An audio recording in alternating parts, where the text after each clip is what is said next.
Good morning, everyone. Good morning to those live and online.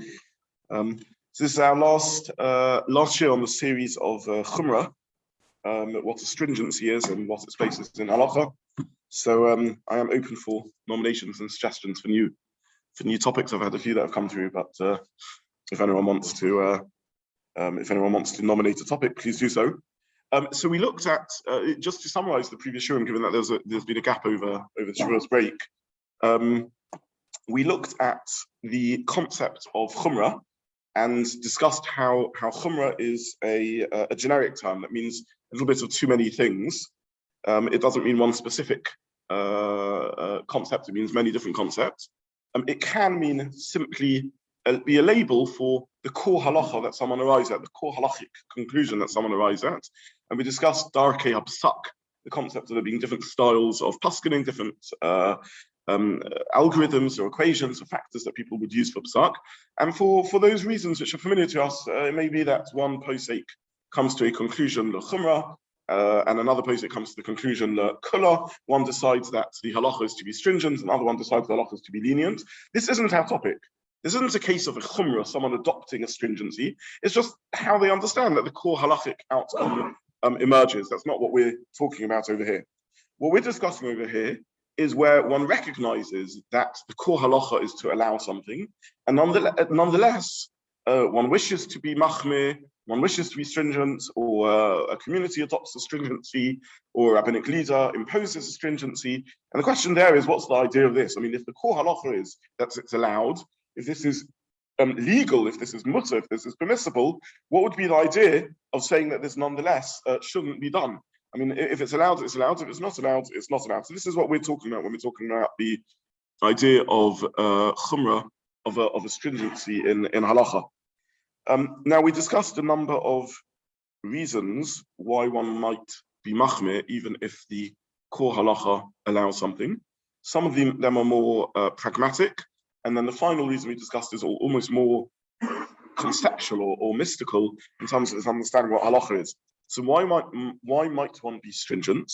So it could be a personal geder, could be a personal boundary that one imposes upon oneself. For example, if one knows one has a weakness in a particular area, so it may be appropriate for someone to say, even though halacha allows this, nonetheless, I'm going to impose a personal stringency on myself. So if I know that I have a tendency to arrive late at places, then I may choose to accept Shabbos 20 minutes earlier than the official time in order to sort of break that bad habit and allow myself to ensure that I get to Shabbos on time. If I know that in a particular situation, I always lose my temper, there's someone I find exceptionally irritating, maybe I'll impose a boundary around myself to avoid that scenario, avoid that situation, or put a penalty on myself. Every time I lose my temper, I'll pay a fine to tzedakah. So these are personal chumras. If there's a workplace scenario where I'm always mixing with a particular colleague, maybe that I impose upon myself stricter laws of yichud. We've just talked about yichud before, in order to ensure that I don't end up in an inappropriate situation. So these are personal chumras. It could be there's societal chumrah, which is imposed by a leader. This is part of the authority of a morad asra, part of the authority of someone who one accepts as one's rabbinic leader. They may say there's a tendency in society, there's a societal weakness in this area. This is a society that's lax about monetary yashrut, straightness and monetary obligation. Therefore, we're going to be more machmir in this area. This is a society that's very promiscuous. Therefore, we're going to impose extra stringencies there. So you can see a societal weakness, and therefore a chumrah will be imposed. We discussed, I think, this also in the concept of the rise of reform and reformist tendencies in the Jewish world as modernity crept across, made its way up from Italy to North Europe, to Northwest Europe, and then crept eastwards. And one finds rabbinic leaders, perhaps the most famous associated with this is the Chasam Sofer, the famous Ramosha Sofer, who felt that various relatively minor shifts from traditional practice, which in halacha could perhaps be justified, nonetheless we shouldn't undergo, we shouldn't engage in, because the weakness of the time is a tendency to throw tradition under the train, just to discard tradition, and therefore we should be extra stringent about nuances and details of tradition, which maybe in halacha aren't that significant, because otherwise this will sort of encourage a tendency to reform and so on. So this is a communal policy of stringency where there's weakness. Or is it permitted just to say this is a halacha? So it's a very, very interesting question. The simple answer is, I mean, nowadays the question, in a sense, is not relevant, because we live in a world of freedom of information and everything is accessible, and therefore, yeah.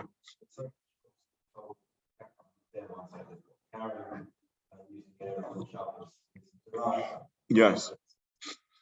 So we understand it was accepted if anything wasn't with the right. So they sent it to their shoulders in order to emphasize that we should not be using the area. So look, in general, there is a Posek in Torah which says that one should avoid lying. So in general, lies aren't a good thing. There may be rare exceptions of life-saving emergencies and so on where lying is appropriate. But in general, lying is not a good thing. So I don't think one can lie over halacha and say that this is deraisa when it's not deraisa. Your question, though, your first iteration of the question was a little bit more nuanced, which is, can you say this is halacha? Now, it may be that in some respects this is halacha. The boundaries between what is halacha and what isn't halacha are not so clear cut. I spoke about minhag before a while back, and when we discussed minhagim, I mentioned there are minhagim which are clearly not halacha. They're simply custom, and there are other minhagim which have somehow crossed the threshold and are halacha in the sense that one ought to do them. So if the word halacha means what ought one to do, the Morad Asra would be entitled to say this is halacha in the sense that this is what one ought to do, even though the ought may be a gezerah of sorts, as opposed to an absolute core halacha. This also gets down to a question around the ability of, which I haven't really touched on, the ability of later generations to impose gezerahs. Is this only something that only Chazal had, or was this something that later generations also had the ability to do? But at least in communal practice, certainly in local areas, in Morad Asra has the ability to impose a gezerah for sure. In Israel, at one time, the rabbinate and the court system got to a fight over something, or whether something was kosher or not. And the rabbinate's simple answer was, kosher is what I say. That's what makes it kosher. When I say it's kosher, the court should say, but look, it has this. It's kosher. I say this, it's not kosher. So Morad Asra has the ability to say that this is an area where, again, I think to make something up out of the blue I don't think you can make something non-kosher if it's completely a created concept. But if there's a more stringent stance and more lenient stance, and for whatever reason the Rav feels this is an appropriate thing. In the kosher factory, the maid had a tray in his hand that usually sold into the Arab community, but now we were selling it off the Jewish to then go to the Jewish. So yes, they got very upset with them. They said, "No, it's right, because you're doing this and nothing." So I don't know the details of each story, but in principle, there are situations. There are situations where that can affect it. Look, Eruv is a nice case study. So look, those who it fits actually with our previous. Did I mention Eruv here when we spoke about Chumra and? Okay, so we'll just use it as a. Sorry, doesn't matter. Okay, so we'll just use it as an example of the different types of Chumra or Kula that you can have. So one level of opposition to the Eruv could be someone who genuinely holds it's a mistake in halacha, right? So when we're talking about Chumra, if you say someone is Machmir when it comes to an Eruv, so it could be they hold genuinely this is a mistake, meaning to say that the Eruv is invalid, in which case they're not seeing themselves as being Machmir, they're simply saying we see this as the core halacha. So that's one stance one can adopt. Sorry? The whole concept of Eruv is not a... All Eruvin have a degree of leniency to them. There's no Eruv about which you can say, or almost no Eruv about which you can say there's no place to be Machmir. If one chooses to adopt a stringent stance, every Eruv has degrees of kulas built into that, that's for sure. I'm saying the opposite here. I'm saying opposition to an Eruv could arrive from someone who genuinely believes that this is the apostle Eruv, and therefore doesn't think this is a stance of Chumra. They see this as core halacha. Now, when you see something as core halacha, when you see it as problematic in core halacha, you can mean one of two things. Either you think those who have allowed the Eruv have made a mistake, or you think those who have allowed the Eruv have made a legitimate judgment in halacha, but it's simply not my judgment. In other words, I see the factors that need to be weighed up. My judgment is that core halacha is to be machmir, and I understand that the judgment of the Rav HaMachshir the one who's allowed the Eruv is to be lenient. Now, the difference between the two is how you will view those who are using the Eruv. If you hold that this has been a mistake and the whole Pesach was wrong, then you will take the stance that those who are using the Eruv are unwittingly, it's not their fault, but unwittingly being Mechalel Shabbos, they're breaking Shabbos. If you take the stance that the Eruv is, that I think the Eruv is not right, but there's a legitimate opinion that justifies it, it's a different shikal adas, it's a different weighing up of the evidence, then you will say those whose Rav, their Morad Asra has allowed it, are entitled to follow the Rav. But my view is that core halacha is that it's not allowed. In both those cases, the Machmir, the stringent opinion, is not seeing themselves as a Machmir. They're simply saying, we believe this is the correct halachic practice, either because we see it as a mistake, or because our halachic judgment is not to allow. The distinction between the two will simply be how are they viewing those who are lenient. In the stance where they think the whole allowance is a mistake, then they'll say that the people who are using it are breaking Shabbos unwittingly, b'shogeg.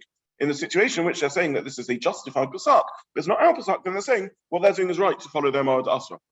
Then there could be another stance, which indeed that of Chumra, in which they say we believe that core halacha is that this is allowed, but we think it's appropriate to be Machmir for any of the reasons we've listed, whether because of intrinsic Shabbos considerations, or because of a Geder or Gezerah, or because we think it will upset the atmosphere of Shabbos, or any other considerations that are there. So that's a situation of a genuine Chumrah. That's what our topic is, where they recognize that core halacha is it's allowed. Nonetheless, they believe their Kehillah ought to be Machmir. So you can't. I don't think you can say to the Kehillah that this is Chil Shabbos D'Oraisa. I mean, that's Lashon Hara about those who are using it, and it's a lie. I think you can say that my Pesach is for Al Kehillah not to use it. You can't. I don't think there's an allowance here to. There may be rare occasions where emergency situations where lies are justified. Maybe in extreme situations, I don't know. Maybe a rabbinic leader could find themselves judging this to be life-saving, spiritual life rescue. I don't know where life is. I mean, I'm comfortable even considering the possibility of that. But in general, I mean, the person's not allowed to lie. So to say this is derisive, if not derisive, in general would certainly not be the right thing to do. But to say that my Pesach for my community is legitimate for a Rav to say whether we like it or not.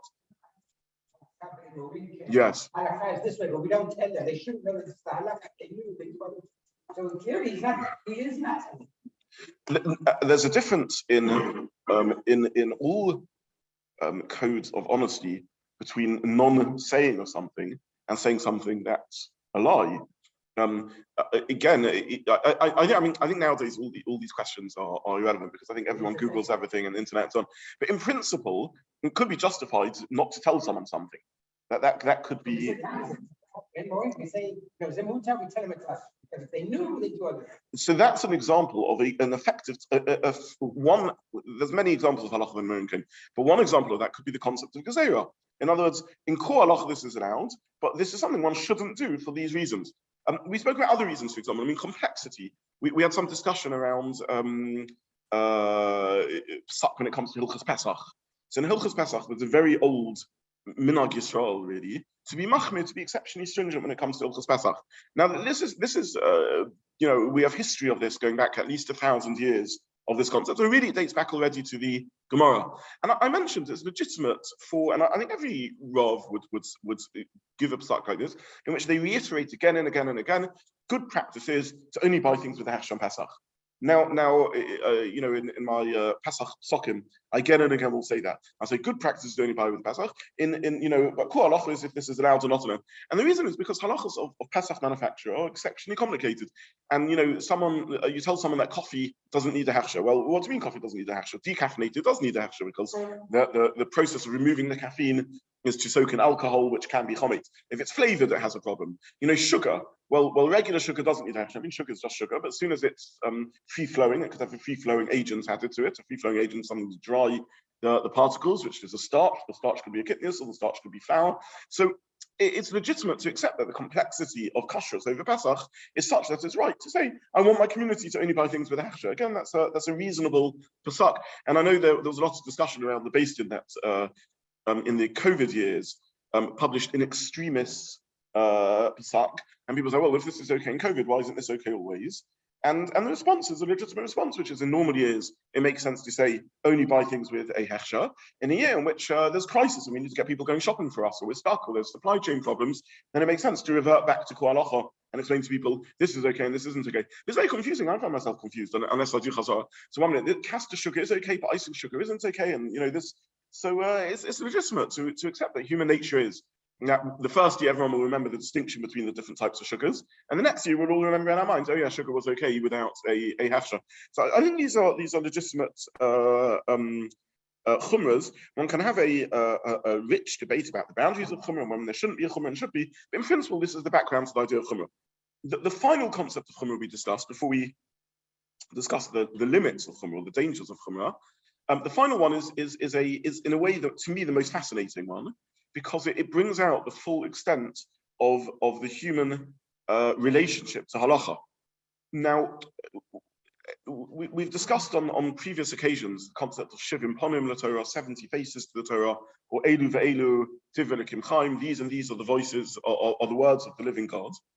And we saw various sources, but what emerged from these sources is that when it comes to Pesach halacha, when it comes to our ability to hear the oral Torah, to hear Torah Sheba'al Peh, we recognize that we are facing and hearing a complicated matter. We're hearing the words of the infinite God. And there are aspects and angles to this which would suggest that this should be forbidden. And there are aspects and angles of this which would suggest it should be mutter.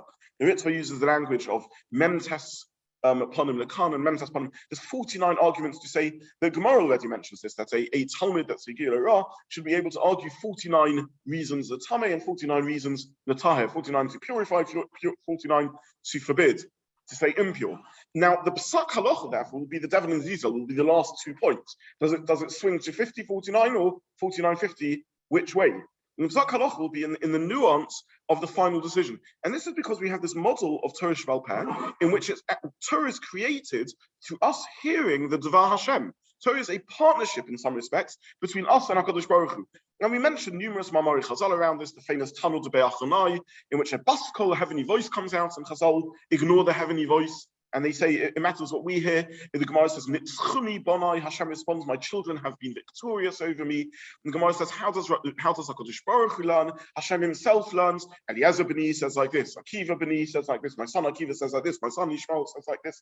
Hakadosh Baruch Hu learns a multifaceted Torah, a Torah in which there's numerous voices. Because the infinite God, as Rashi tells us again and again in the Torah, the infinite God speaks. We finite humans try and hear it to the best of our ability. The communication, the Divrei Torah, created through the partnership of HaKadosh Baruch Hu speaking, but us hearing. Who is the us that hears? Obviously, it needs to be a competent a Posek, to be someone who is equipped to do so. But someone who's equipped to do so, who understands Torah, understands how Torah works, has an honesty and a depth of engagement with it, and a commitment, and responsibly does so. How we hear Torah is the Torah that emerges from the situation. Now, the Gemara says, if Eilu ve'Eilu tiverikim chayim, if these and these are the words of living God, how do we have a pasuk? And the answer is because we have rules of Pesach. And these are what we discussed extensively in previous weeks. In the scenario of the Gemara, the most famous is Roiv, but there's various other reasons to pasuk. But we have to come to a halachic conclusion. Now, what this means is that the minority opinion doesn't disappear. The minority opinion is still in existence. It's simply not the halachic conclusion. And there are nafkaminas, there are distinctions in practical halacha about the existence of the minority opinion. So, for example, I already mentioned one. If I hold that the Erev is not kosher, but I recognize there's a legitimate Pesach of those who say it is kosher, it's not that I'm saying this is a mistake, then I won't feel a need to dissuade people from listening to their Pesach, that they've been told it's okay. If I hold it's a mistake, that there is no such legitimate voice in Torah, then I will say this is a mistake. But if I understand that this is a legitimate voice in Torah, simply not my hachram, not my shikra das, not my Pesach, then I can live with others coming to a different conclusion. That's in a case where it's my own personal resolution, but I recognize someone else as a peer equally equipped to give a halachic Pesach.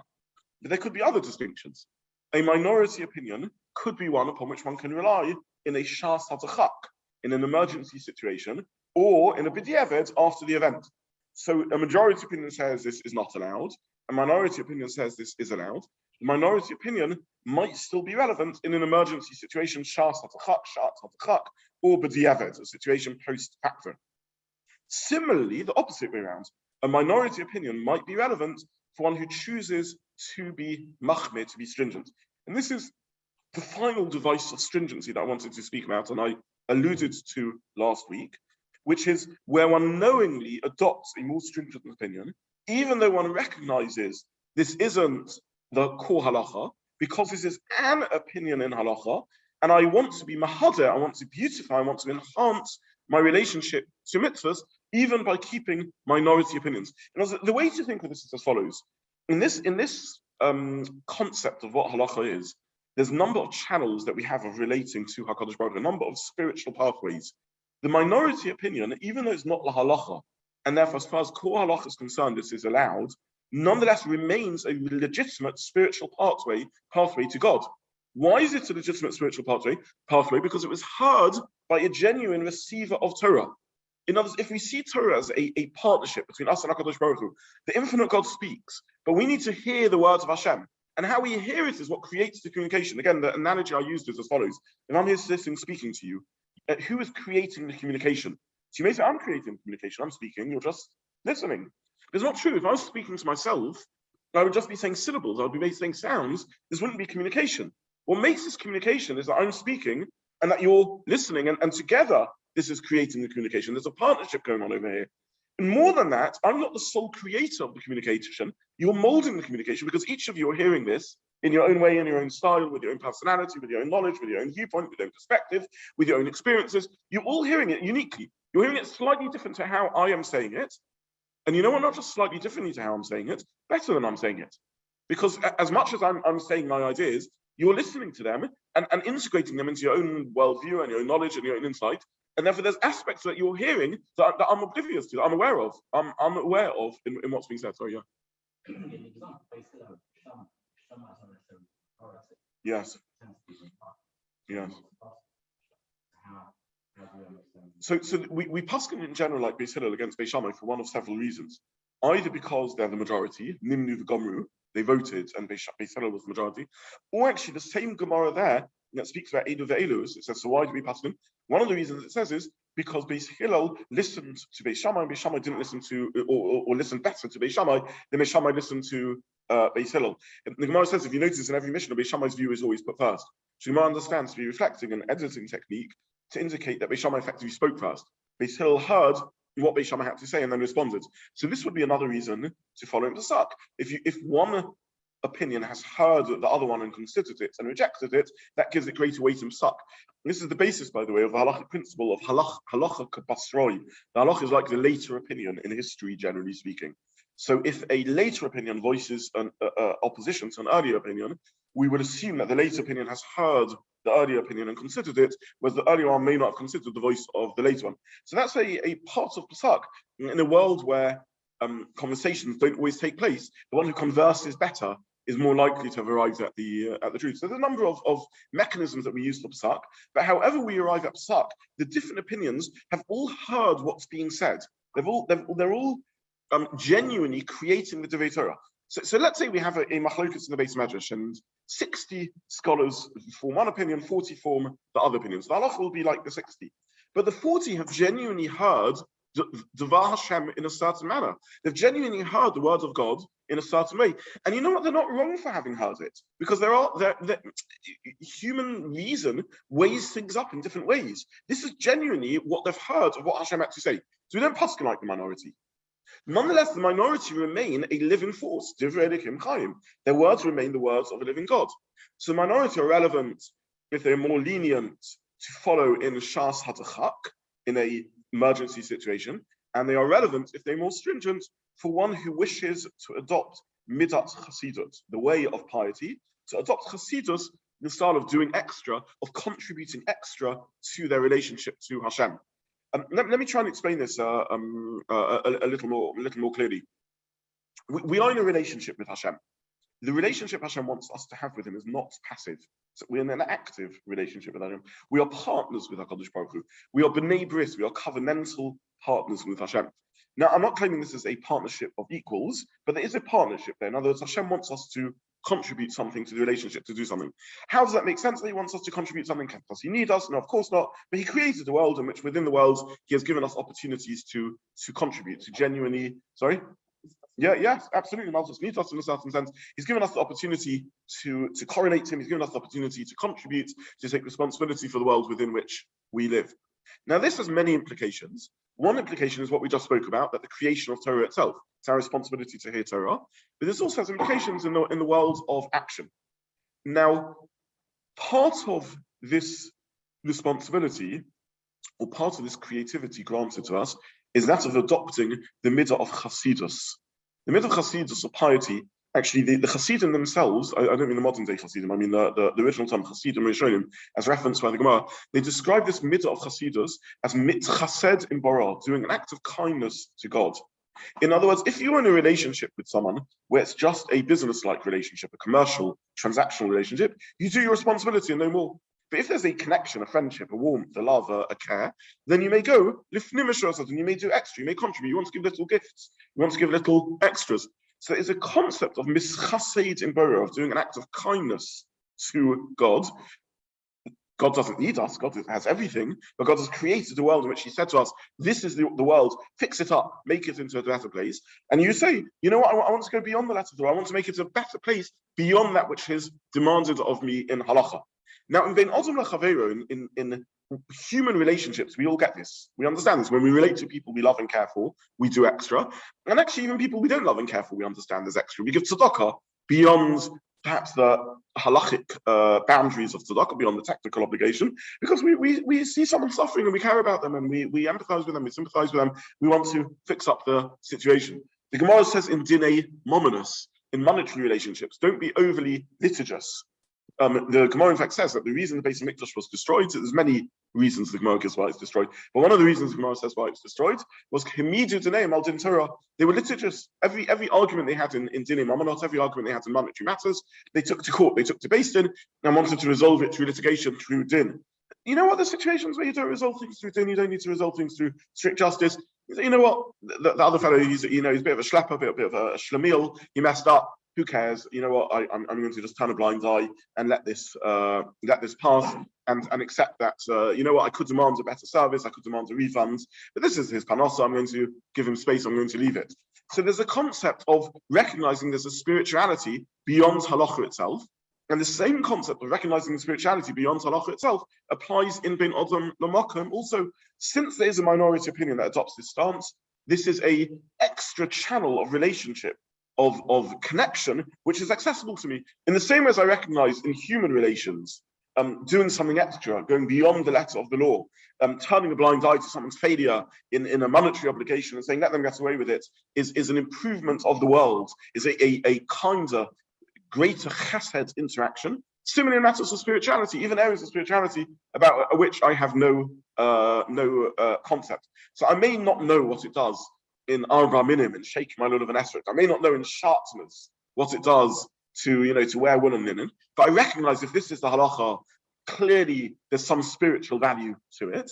And therefore, since there's a minority opinion that says this isn't allowed, even though the core halacha that it is allowed, it may be appropriate for people to adopt an extra level of care and attention to that spirituality in the same way as perhaps all of us would do when it comes to human relations. So this is a part of the concept of a partnership or relationship to God.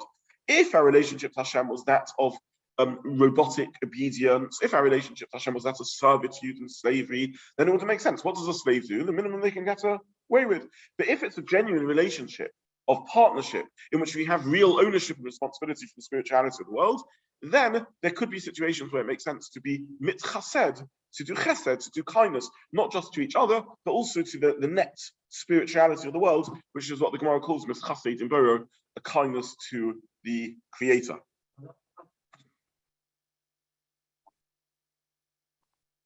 There may be minority opinions which have sort of been ruled out of the halachic system, but any minority opinion that remains one which has a degree of legitimacy to it, yeah.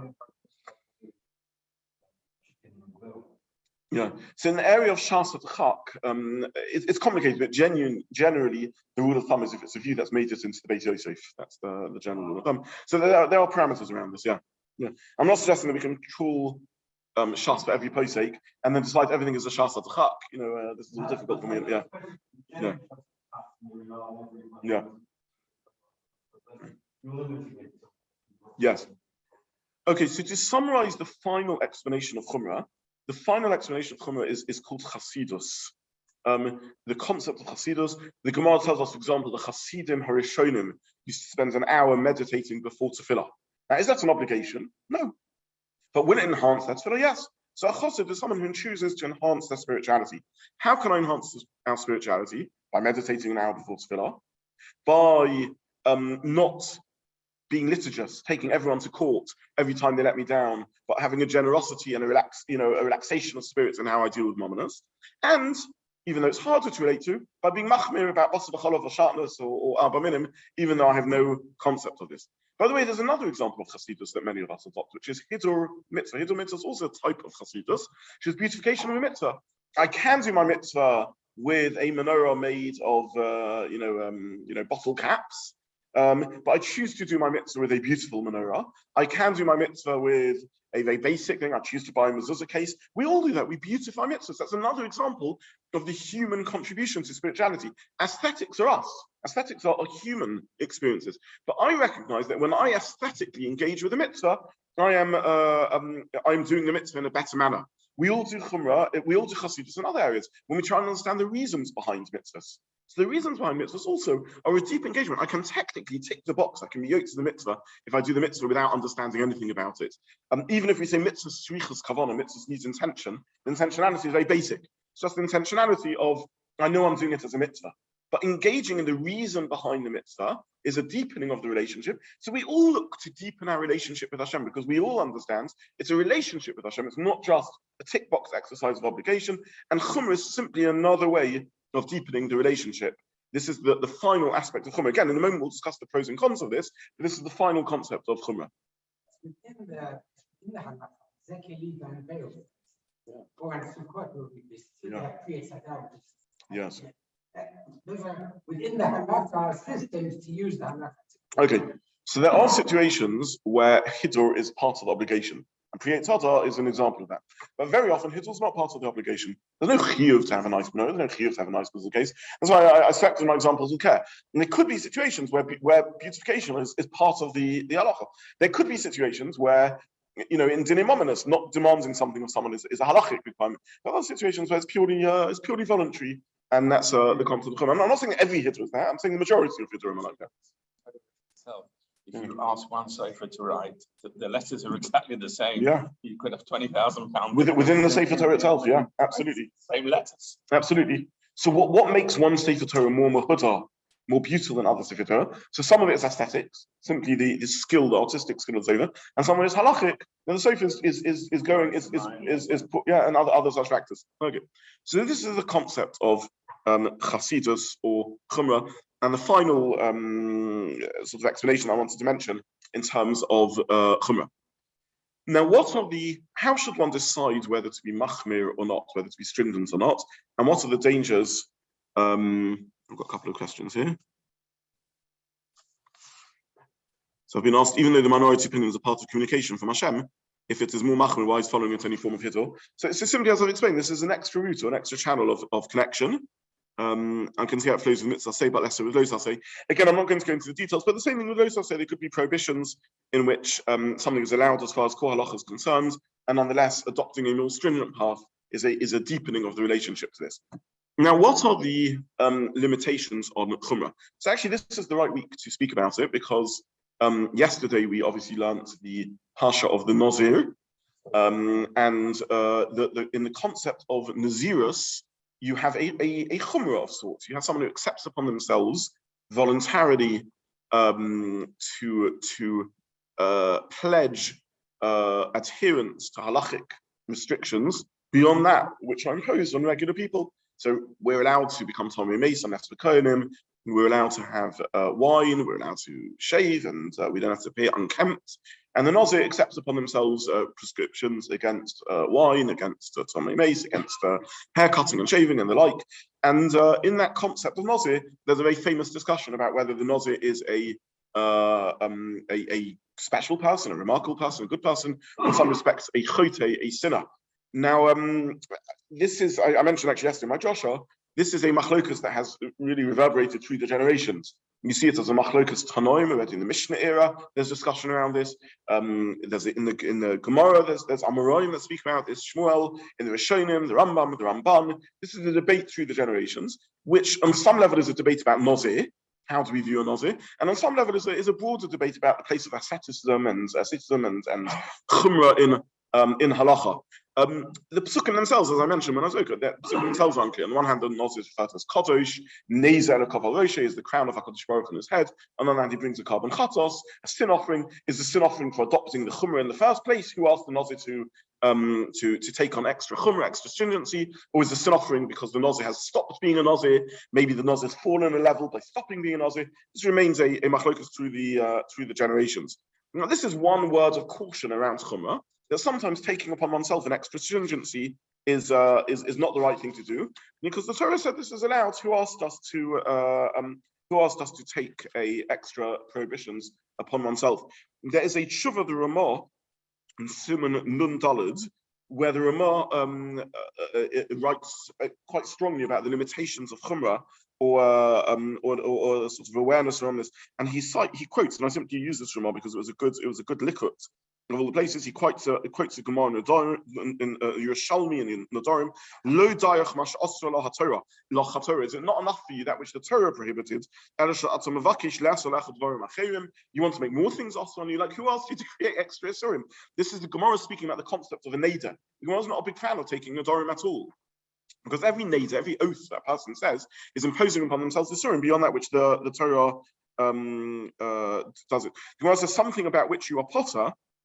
Tani Chizkiah, Kol Mishu Potsum Adova, anything which you are exempt from, the Usehu, and you do it, Nikra Hediot is called a Hediot, a sort of a commoner. You're not understanding things. Why are you doing something which you're exempt from? Why are you choosing to do it? This is an act of Hediotus.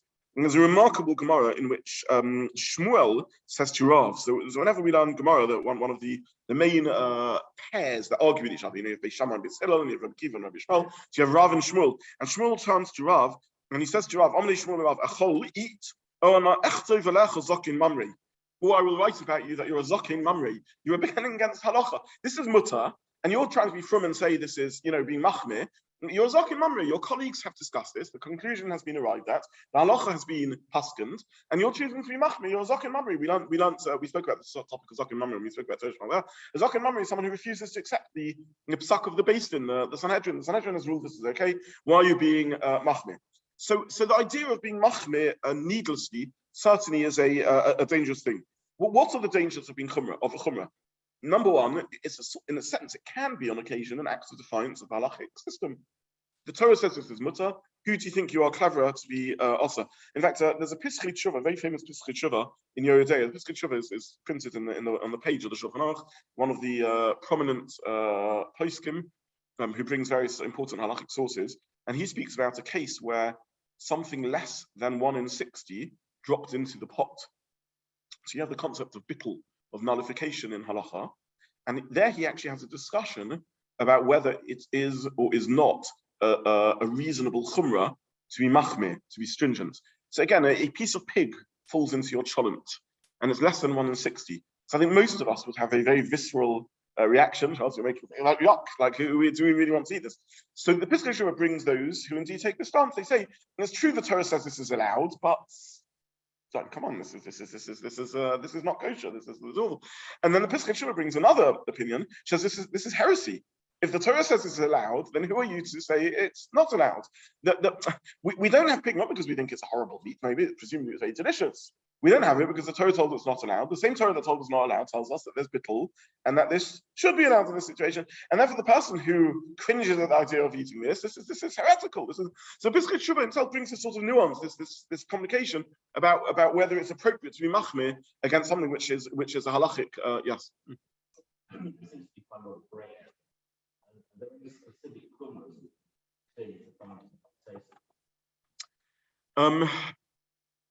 Bal Tosif, adding mitzvahs to the Torah, is where you are maintaining something as an obligation. So there is a question actually around every drabonon. Why is every drabonon not a Bal Tosif? But let's put that aside. Now, Chumra in general is not Bal Tosif. The Posek says don't add or don't take away from the mitzvahs. And this refers to where you are doing something and arguing that this is a halachic requirement, even though it's not stated in the Torah. So I'm adding a 614th mitzvah. is one option, one type of Baal Tosef, or I'm adding to the construction of a mitzvah. So I think that besides taking Arba Minim, we should also take roses nowadays.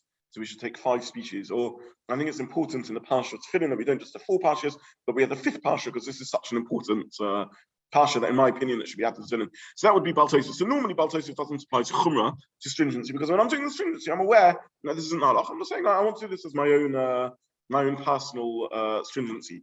But these are some of the dangers of stringency. What sorry? No, the Pesach simply brings both opinions. The general conclusion is that this is not a chumrah that one should adopt upon oneself, not to rely on bittul. In general, that's the consensus view. That once something is bottled, it's bottled, and don't be stringent. Exactly, and this is the point. Every chumrah, or many chumras, can also come with a colour. If I chuck out this pot of cholent, then I am wasting the quantity of food. So and this is the next reason why chumrah has to be treated with care. So dangers of chumrah: I'm adding isurim beyond that which the Torah prescribed. I am removing myself from my ability to interact normally with the world. Hashem gave us a wonderful world. He wants us to enjoy it. My ability to have well-being, to be content, to be happy, to achieve good things is by interacting with the world, by interacting with society. Cutting myself off is not appropriate. There could be aspects of heresy to this. Who are you to be more Machmir than the Torah said? And there could be aspects of halachic leniency that emerge from my supposed stringency, such as tashchis.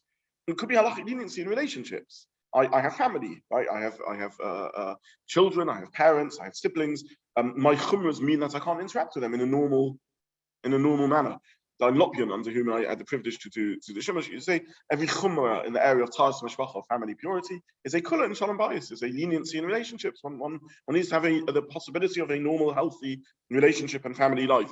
If I adopt a chumrah in kashrus, it may mean that I can't eat in the home of a friend or family and cut myself off from normal interactions. Now, again, this is not I want to emphasize, this is not a criticism of the idea. Klal Yisrael, the Jewish people, are always going to have multiple viewpoints. And there are always going to be those, the hechsher you eat and the hechsher you don't eat, and the thing you do and the thing you don't do. This isn't an appeal for halachic uniformity. There's always going to be different opinions, and there's always going to be different perspectives. It's simply saying that adopting a chumrah mindlessly could have knock-on effects, which could be very significant, in which there could be a kula in bal tashkis and wastage of food, or a kula in human relationships and the ability to interact with people normally. Mechsa kiyura is another factor. Something looks like it's arrogant. The Gemara will, and Posek comes on occasion, adopting a certain stringency is mechsi kiyura. It looks like arrogance. It is arrogance. There could be an element of smugness that creeps in when, this is my chumrah, I do it, but I don't do it. There could be an arrogance associated with this. The Posek can talk about moitzi laz ala rishonim. You could be libeling previous generations. So everyone's done it till now, and along you come with your newfangled 2022 chumrah, and your moitzi laz, you're effectively saying lashon hara about every generation that did this, that thought this was okay. So there's a number of dangers in adopting this pathway. As I mentioned, chumrah can lead to kula. Rav Harsha Shacht, when he spoke, gave a very classic example of this, a technical example, but it's a good example because it's mentioned in a Mishnah. The Mishnah says that when you take ma'asros, when you do your tithes, you shouldn't do them b'hamod, you shouldn't do them by estimates, you should take them accurately. Now, the reason for this is halachic. If you have 100 pieces of grain, you have to take 10 of them for Maaser Rishon, then you have to take another 9 for Maaser Sheni, and because you take a 10th of the 100, then you take a 10th of the remaining 90, which is another 9. You also have to take a 50th for Truma, so that would be 2 out of the 100, and so on and so forth. The Levi gets his Maaser Rishon, he has to take out of this Maaser Rishon, out of this tithing, Maaser, Trumas Maaser, which is a 10th of the 10th. So he has to take 1 and give that to the Kohen. Now the Mishnah says don't do this approximately. So let's say I'm a busy person and I think I can't be bothered to calculate exactly how much grain I have and take exactly a 10th. Therefore, I'll just take a handful of it as long as I know that I've taken 15 grains. Surely that would be appropriate. What would be the problem of it? So fantastic, I've taken 15 grains and given that to the Levi, but unwittingly, therefore, I now only have 85 grains left, i.e. 8.5 grains to give to the Oni, to give to the poor person. So I've ended up being Machmir, very nice, I've given more to the Levi, but I've reduced the amount I'm giving in my Maaser Sheni to the Oni. More than that, technically, some of the produce remains untithed because the Levi got 10 which was genuine Maser, and got 5, which was part of my core crop, from which the Levi isn't going to take the tithing of the second tithing, and so on and so forth, and so it goes on. So mistithing is the Mishnah's example of a very technical detail, why thinking I'm being from by taking my Chumra and giving too much to the Levi actually comes at the price of the Oni, comes at the price of other tithing, and can actually leave the product tevel untithed. Now again, this is not halacha we're familiar with in Chutzaret, but in Eretz Yisrael, untithed produce is non-kosher effectively. Tevel is non-kosher, is non-kosher food, which is untithed. So these are all reasons of caution around Chumra, cutting off the world, shalom bayis, the effects on relationships, and thinking I'm cleverer than the system, cutting myself off from society, arrogance that creeps in. These are all dangers with going too far. I'd also mention, sorry, yeah. When you classify the then the halachic rulings where it says the halach is like this, they covered up civil, we won't allow it. Where does that come up? What sort of category does that come under? So Kovod HaTzibur is a type of halachic factor, which is that you ought to treat individuals and Kal V'chomer community with respect. Now, you may be referencing a particular famous example of Kovod HaTzibur. I don't know if you're into that. No. Okay, but Kovod HaTzibur is maybe it's another topic when we speak about the role of women in halacha and so on. I didn't know if that's where you're coming from. Yeah. Yeah, so okay, I suspect that. But the concept of Kovod HaTzibur is a reasonable thing. No, because Chazal decreed this now as the structure of a performance, a halachic structure of how things should be done because of Kovod HaTzibur. I want to emphasize what I've tried to do in this discussion is take it away. Many of us have strong feelings one way or another around the concept of Chumra, and to a degree Chumra has become a little bit of an unclear and murky word. What I'm trying to emphasize is that all of us adopt Chumra in some level in our spiritual pathways. I hope all of us are Machmir in some areas. I hope we're sometimes Machmir when it comes to human relationships. I hope we're sometimes Machmir when it comes to tzedakah. I hope we're sometimes Machmir when it comes to lo himidu t'neim al din Torah. I hope none of us are litigious. I hope we all have the flexibility to reflect that, maybe a tradesman comes to my house and fixes something up and doesn't do a brilliant job. And I recognize, sometimes it's appropriate to call them back, and sometimes I accept, they weren't so competent, but they're struggling to earn their living, and thank God I'm okay, and I'll turn a blind eye. So it's important that we recognize Chumra has a real place. It just needs to be applied with care. And in this context, another factor is over balance in Chumra. If I say to people very often, I'll have, for example, young men and ladies who come back from yeshiva and Sam, genuinely inspired, which is an amazing and wonderful thing, and perhaps having been taught halachas which at home perhaps the family was inappropriate acts with, or perhaps it was appropriate what the family did, but they've adopted a more chomo stance. And often they'll speak to me about change in hashkafa and change in growth and so on. It's a very common pathway. Or I work in a school where children come from a range of family backgrounds and demographics. And again, sometimes children will want to adopt spiritual growth and so on. And there's many things that need to be discussed around this, including maintaining healthy relationships, the family and the life. But one thing I will always say, which is for every chumrah that you want to take on in your bein adam l'mokom, in your relationship to Hashem, you have to also take on a chumrah bein adam l'chaveru, in your relationship to other people. So if you're only growing spiritually in one area of Torah, one needs to ask oneself, why is that? It has to be a balanced growth in Torah. And the analogy to this is, otherwise it's like the person who decides they're unfit, they go to the gym, and all they do in the gym is weightlifting with their right arm. So fantastic, after a year of weightlifting with the right arm, they've got nice bulging biceps and triceps in their right arm, and they're nice and healthy. But the rest of them is still unhealthy. That's not a healthy way to go. On the contrary, this is less healthy. It will just weaken there. You need to work on core muscles and your left arm also. You have to develop. I sound as if I know a lot about exercise here. You have to develop oneself healthily, holistically, in order to grow spiritually. So in Chumra also, one needs to think about a sort of balanced growth. Is one growing in all the different dimensions and all the different areas of growth. The final point I want to mention, because I'm conscious of the passage of time, and I'll just conclude with this. So just to summarize, what we've said so far is Chumra is a genuine spiritual pathway, no doubt. It can be there for practical reasons, gedorim, fences around the Torah, both personal and communal. It's an area of spiritual growth that's genuine, and we should adopt and do adopt in our lives in different respects. It represents a spiritual pathway. There's multi-faceted pathway of relationship to Hashem. On the other hand, it also has to be applied with care. It can be dangerous. it can lead to arrogance, it can lead to denial of the halachic system and illegitimization of the halachic system, it can rupture relationships, so unbiased personal relationships, communal relationships, ability to engage with society, ability to appreciate this wonderful world that Hashem has given us. It can be imbalanced and not a healthy path of growth. And therefore, it's certainly, as we see in the Nozir, a complicated tool.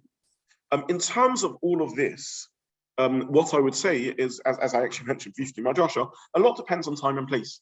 The Rambam himself, who is the exponent of the famous middle path, who speaks about in midas, in character traits, that we need to adopt a middle path, also says there are occasions in which one can go to the extreme. Rambam here speaks about midot, about character traits. He says, modesty, humbleness is a great quality. But if you're overly humble, you can't function well. The person needs to be able to present themselves, to know their abilities, to sell themselves. Don't be arrogant, but don't be overly humble. Find the middle path. Miserliness is a terrible quality. We should be generous. We should share what we have. But if you're over generous, you'll impoverish yourself. You won't be able to look after your family. Choose a middle path. So the Rambam speaks a lot about the middle path. But the same Rambam also says that sometimes you need to veer in one way or another.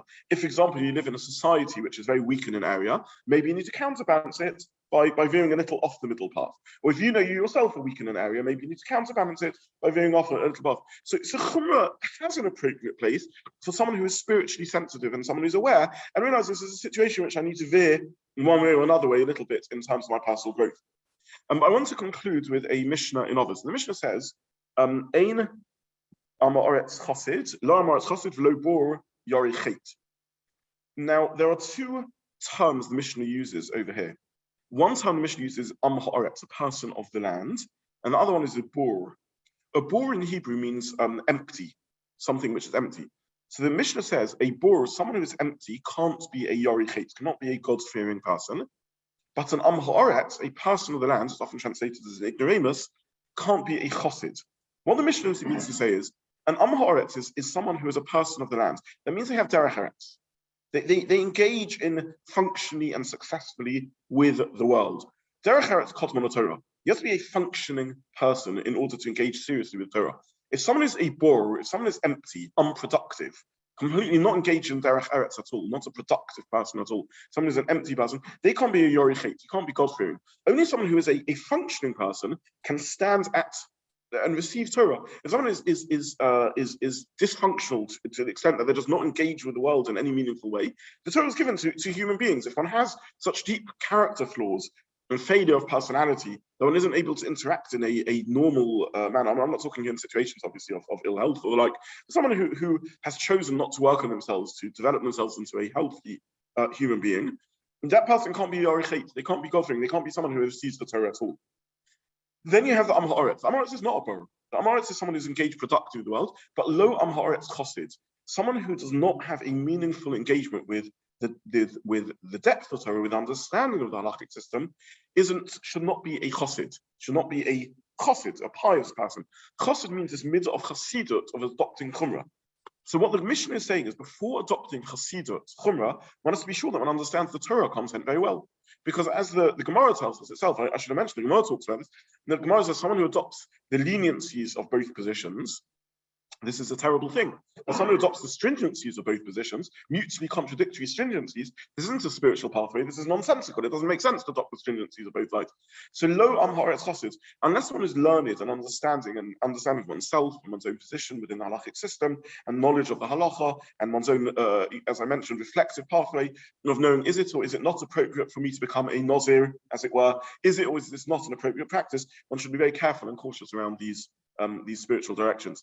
So the conclusion, given that we've now run out of time, is that Chasidus, adopting Chumra, has a place in our spiritual pathway, but needs to be applied with great care and caution if it's to be done appropriately. And I think with that we've covered Chumra. Next week we'll start a new topic. I'll wait for nominations. And thank you.